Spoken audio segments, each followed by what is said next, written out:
Good morning, everyone.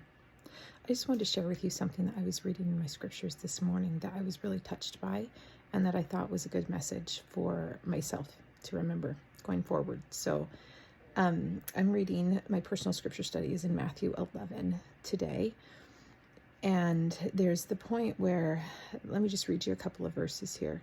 Now, when John had heard, starting in verse 2, by the way, John had heard in prison the works of Christ. He sent 2 of his disciples and said unto him, meaning Christ at this point, Art thou he that should come, or do we look for another?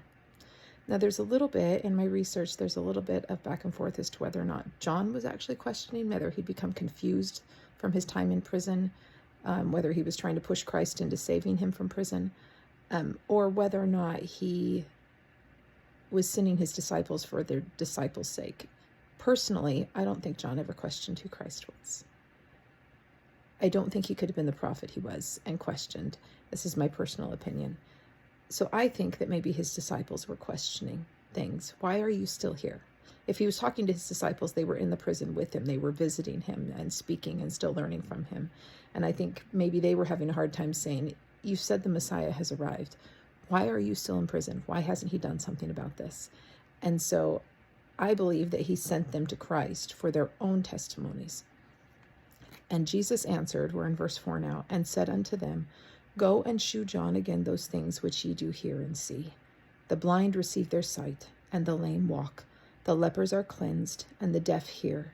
The dead are raised up, and the poor have the gospel preached unto him.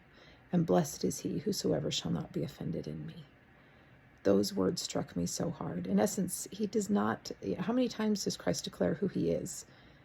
In the Bible, he declares it a lot, and he declares it in the Book of Mormon. He says who he is very directly. But when he is asked by these disciples, he doesn't say, yes, I'm he. He says, look at what I'm doing. Look at my works. Everything I've done will show you who I am.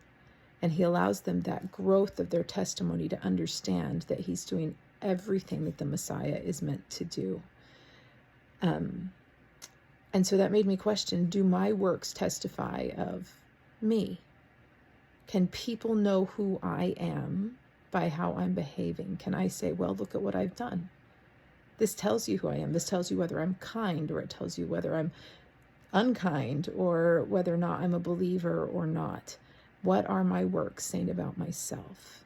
And can I use them as a testimony of who I am? And if I can't, how do I change that so that I'm true on the inside as well as on the outside? So I just wanted to share that thought with you as it struck me today. And I think sometimes we all need reminders that we should constantly be trying to make sure that our actions are in line with who we want to be. Have a great day. I'll talk to you later.